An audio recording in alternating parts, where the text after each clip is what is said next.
శ్రీమాత్రే నమః. మార్చి 14న గ్రహణం. ప్రతి ఒక్కరూ ఖచ్చితంగా పాటించవలసిన నియమాలు. ఈ నెల మార్చి 14వ తేదీన అతిపెద్ద చంద్రగ్రహణం ఏర్పడబోతుంది. ఈ చంద్రగ్రహణంతో పాటు పౌర్ణమి తిథి కూడా ఏర్పడింది. పాల్గొన మాసంలో వచ్చే పౌర్ణమి చాలా పవిత్రమైనది. శుక్రవారంతో కలిసి వచ్చే పౌర్ణమి ఇంకా శక్తివంతమైనది. ఈ పౌర్ణమి రోజున గ్రహణం ఏర్పడింది. గ్రహణ సమయంలో ఎలాంటి నియమాలు పాటించాలి, ఎలాంటి తప్పులను చేయకుండా ఉండాలి, ఎలాంటి పరిహారాలను పాటించాలి అనే విషయాల గురించి ఈ వీడియోలో తెలుసుకుందాం. ముందుగా అందరూ ఈ వీడియోని లైక్ చేసి జై శ్రీకృష్ణ అని చిన్న కామెంట్ చేయండి.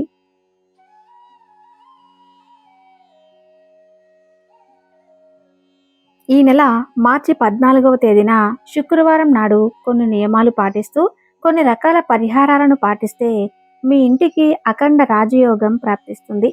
శుక్రవారంతో కలిసి వచ్చిన పౌర్ణమి తిథి లక్ష్మీదేవికి అంకితం చేయబడింది. అందులోనూ గ్రహణం రోజున వచ్చే పౌర్ణమి ఇంకా శక్తివంతమైనది.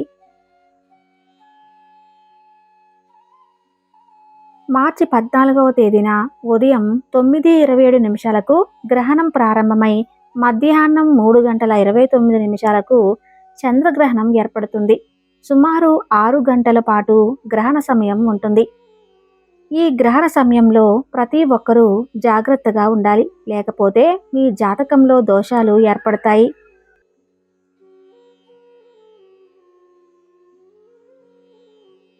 ఈ గ్రహణం ప్రారంభం కాకముందే ఉదయం టిఫిన్లు చేసేయండి. అలాగే మీరు వండిన ఆహారం పైన తులసి దళాలను కానీ గరికను కానీ వేయండి, లేకపోతే ఆహారం కలుషితం అవుతుంది. గ్రహణం సమయంలో పూజా గదిని మూసేయాలి. గ్రహణం సమయంలో దేవుని పటాలను ముట్టుకోకూడదు, అలాగే దేవాలయాలకు వెళ్ళకూడదు.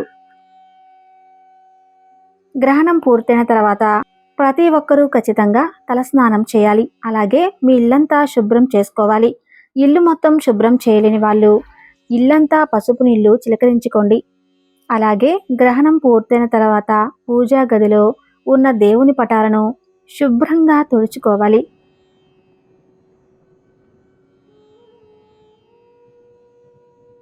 ఎవరైతే బాగా డబ్బు సంపాదించారని కోరుకుంటున్నారో అలాంటి వారు ఈ చంద్రగ్రహణం సమయంలో లక్ష్మీదేవి బీజ మంత్రాన్ని చదివితే మీ కుటుంబానికి అఖండ రాజయోగం సిద్ధిస్తుంది. శక్తివంతమైన మంత్రం ఏమిటంటే ఓం శ్రీం హ్రీం క్లీం ఓం స్వాహ. ఈ మంత్రాన్ని 21 సార్లు జపించండి. నెల రోజుల్లోనే ఆర్థిక సమస్యలన్నీ తొలగిపోయి ఆకస్మిక ధనలాభం కలిగిస్తుంది. ఇక పాల్గొన పౌర్ణమి సందర్భంగా ప్రతి ఒక్కరూ సాయంత్రం సమయంలో ఇంట్లో ఖచ్చితంగా దీపారాధన చేసుకోవాలి. ఈ రోజున చేసే పూజలకు రెట్టింపు పుణ్య ఫలితం లభిస్తుంది. లక్ష్మీ కటాక్షంతో విపరీతమైన ధనం సిద్ధిస్తుంది. పౌర్ణమి రోజున సాయంత్రం సమయంలో చేసే పూజలకు లక్ష్మీదేవి సంతోషించి మీ ఇంట్లో ఎలాంటి డబ్బు కష్టాలు లేకుండా మీ ఇల్లంతా ఐశ్వర్యాలతో నిండిపోవాలని లక్ష్మీదేవి వరాన్ని ప్రసాదిస్తుంది. ఎందుకంటే ఈ పౌర్ణమి రోజున చేసే పూజలు నేరుగా లక్ష్మీదేవి పాదాలకు చేరుకుంటాయి.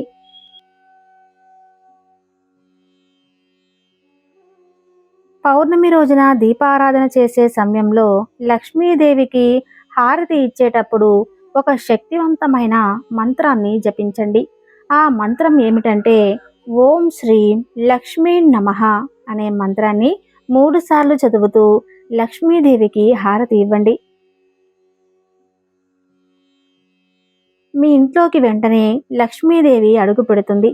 అలాగే మీ మనసులో ఏదైనా కోరిక ఉంటే ఆ కోరికలు వెంటనే నెరవేరాలంటే ఒక తెల్ల కాగితం తీసుకుని దానిపైన మీ కోరికను రాసి మీ పూజా గదిలో ఉన్న లక్ష్మీదేవి చిత్రపటం దగ్గర పెట్టి లక్ష్మీదేవికి నమస్కారం చేసుకుంటే మీ కోరికలన్నీ ఖచ్చితంగా నెరవేరుతాయి.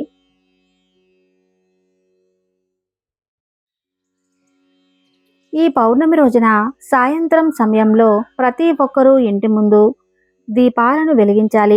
పౌర్ణమి రోజున సాయంత్రం సమయంలో లక్ష్మీదేవి మన గుమ్మం ముందుకు వస్తుందట. మన గుమ్మం ముందుకు వచ్చిన లక్ష్మీదేవి మన ఇంట్లోకి అడుగు పెట్టాలంటే ఇంటి గుమ్మం ముందు 2 దీపాలు వెలిగించాలి. లక్ష్మీదేవి ఆశీర్వాదంతో మీ ఇల్లంతా డబ్బుతో నిండిపోతుంది.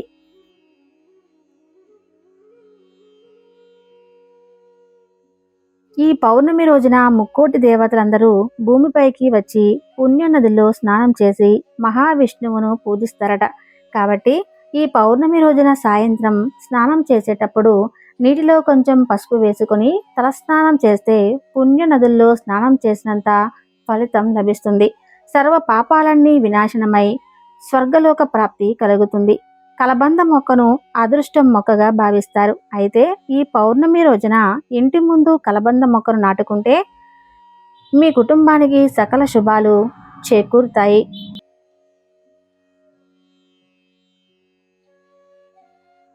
కలబంద మొక్క ఎంత ఏపుగా పెరిగితే అంత ఐశ్వర్యం మీ కుటుంబానికి ప్రాప్తిస్తుంది.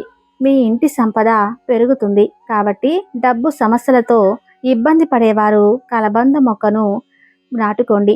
డబ్బు కష్టాలన్నీ తీరిపోతాయి.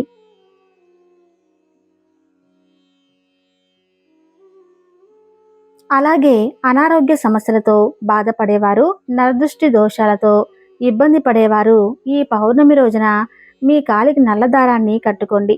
పౌర్ణమి రోజు నల్లదారం కట్టుకుంటే ఏలినాటి శని దోషాలన్నీ తొలగిపోతాయి. జాతకంలో ఉన్న దరిద్రం మొత్తం తొలగిపోతుంది.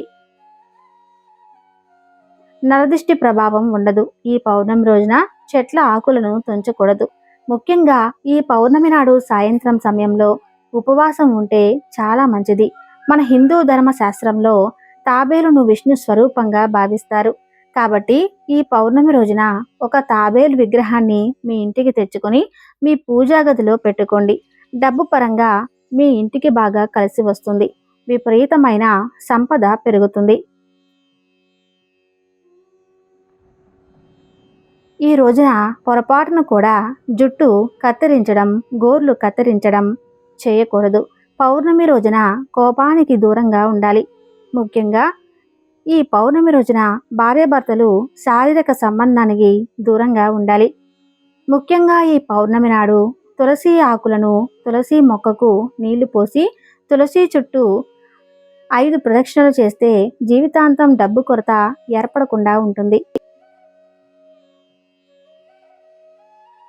మన జ్యోతిష శాస్త్రాల ప్రకారం మన భారతదేశంలో మాత్రం సంపూర్ణ చంద్రగ్రహణం ఏర్పడలేదు. కాబట్టి గ్రహ నియమాలు పాటించకపోయినా సరే ఎలాంటి దోషం ఏర్పడదు. కానీ శక్తివంతమైన పౌర్ణమి గడియల్లో లక్ష్మీదేవిని పూజించడం మాత్రం మర్చిపోకండి.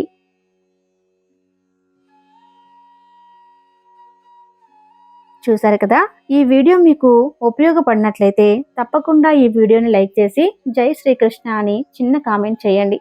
సర్వే జన సుఖినో భవంతు.